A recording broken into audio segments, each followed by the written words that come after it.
Yo, what is going on, guys? Got a Digimon TCG profile for you guys. This is my green build for the upcoming English 1.0 release in late November.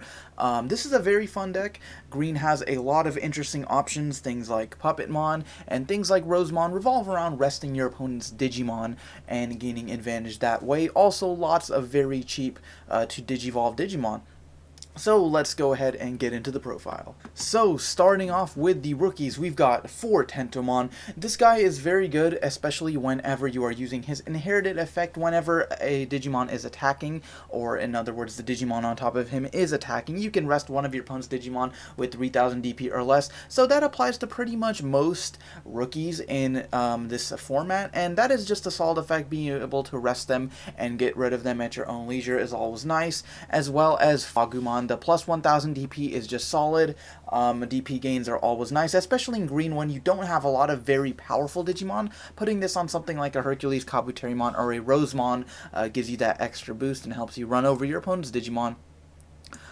So playing 3 of him.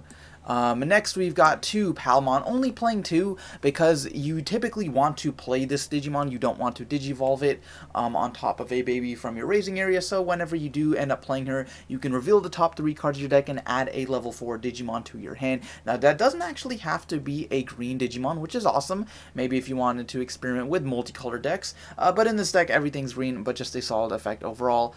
And then we've got the 2 to drops for the level 3s. We've got 4 Goblimon and 2 Mushroomon. Goblimon's better just because you can either Digivolve him for free or you can play him for 2. But then Mushroomon, even though he does have the 1 Digivolve cost, you typically don't ever want to Digivolve him. He's just another level 3 that you can play straight from your hand for only 2 to play, and he is 4000, which is actually kind of big for a level 3, so that is nice. Now, moving on to the champions. Kabuterimon, playing 4 of him. He is amazing because he is the only champion, as far as in 1.0 to my knowledge anyways, that is a 1/2 drop for Digivolve, and it has an inherited effect. Typically these cards like Gorillamon and like Dark Tyrannomon, they're all vanillas. They don't have an inherited effect, but he does have a nice effect for every one of your opponent's rested Digimon.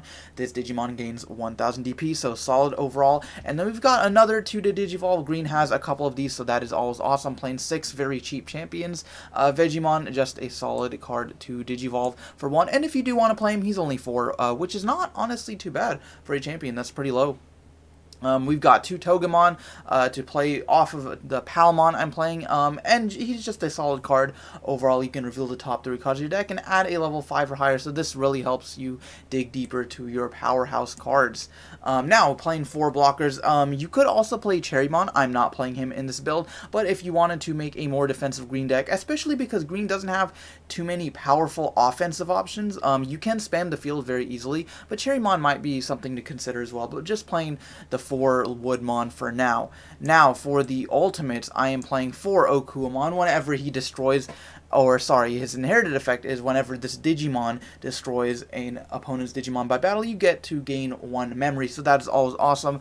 Green is really good at playing in the memory game because you do have a lot of low-cost Digimon, as well as Lilymon, another low-cost ultimate. You've got, 2 to Digivolve here, 2 to Digivolve here. Lilymon's awesome because not only is she cheap, but she also has a great inherited effect where you can rest a Digimon without blockers, so that is always awesome. Green, like I said, is just very good in conserving memory and has all these powerful Digimon who are cheap to Digivolve and have cool inherited effects. Now, the last Digimon for the ultimates I'm playing is Jagamon. Whenever you attack, you can reveal the top 3 and Digivolve into a level 6 green Digimon amongst those cards without paying the cost, so for free, and then you still do get the draw for Digivolving. And then oftentimes if you're swinging with security and, maybe you Digivolve into something like a Titamon here or maybe Hercules Kabuterimon, you can do some damage with that, and Jagamon is really good. My only thing is why I'm not playing more of him is I do really just like Lilymon and Akuamon better because they are a lower cost. But if you did want to make a deck around Jagamon, you could definitely do that. I think it would work out pretty well. Now, for the Megas, The only like significant mega I'm not playing in this build, I think, to my knowledge at least, is Rust Tyrannomon, but I'm basically playing every other notable green level 6. So I'm playing 3 Titamon just because he is 12,000, very strong, and very low cost to Digivolve, as well as 2 Hercules Kabuterimon. Now, this Hercules Kabuterimon is solid. He does have piercing. However, I'm not a fan of his attack stat or his DP. 10,000 with piercing is not like the strongest. It is nice, especially if you did have, Lilymon, or maybe a Flower Cannon as well. You could rest some lower level Digimon and just attack over them, but he's not like always going to survive. When you have something like Titamon, you can rest assured that he's most likely going to survive a security attack unless you run into maybe an Omnimon or a Trump Sword, Terraforce, something like that. But Hercules Kabuterimon is still an overall solid card, and then he does have that interesting effect where twice per turn you can pay 3 memory to make him active. So if you are going for game, that is definitely a useful effect. 2 Puppetmon, just because there's no Mega Gargomon in this format, and resting your opponent's Digimon, preventing them from becoming active, is always really nice. And then he does have that bonus effect where whenever you do attack, you actually do gain a memory. And then just 1 Rosemon. She is pretty okay. She's not my favorite though.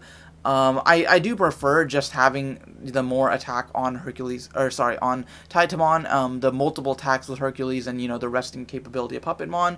But she is a very interesting card in that she works on your opponent's turn, and you are able to rest multiple Digimon usually. This is not actually once per turn, so just an interesting effect overall. Now, the last cards for the Digimon I'm playing here are the Digi Eggs. We've got 1 Fremon and 4 Tandemon. Tandemon's definitely the better one. You're typically always Digivolving.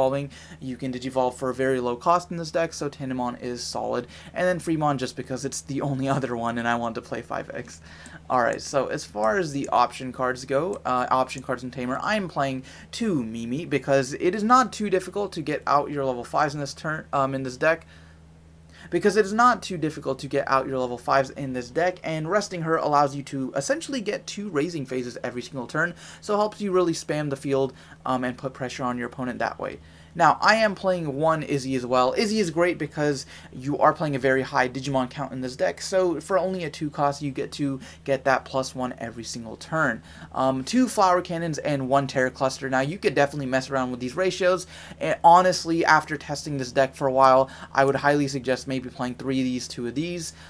Just because you don't have a lot of offensive options, and Terra Cluster getting rid of something like an Omnimon, or, Phoenixmon with a security attack +1, or just problematic cards, maybe Metal Garurumon, things like that.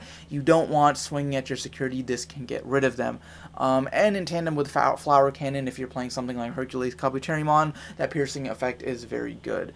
But yeah, guys, that is going to do it for the deck profile. Let me know what you guys think of this build. Still a work in progress. I'm not like, I don't play green too much, so I'm not like an expert or anything, but this was just my take. But let me know what you guys think in the comments section below. Thank you for watching, and I'll see you guys next time.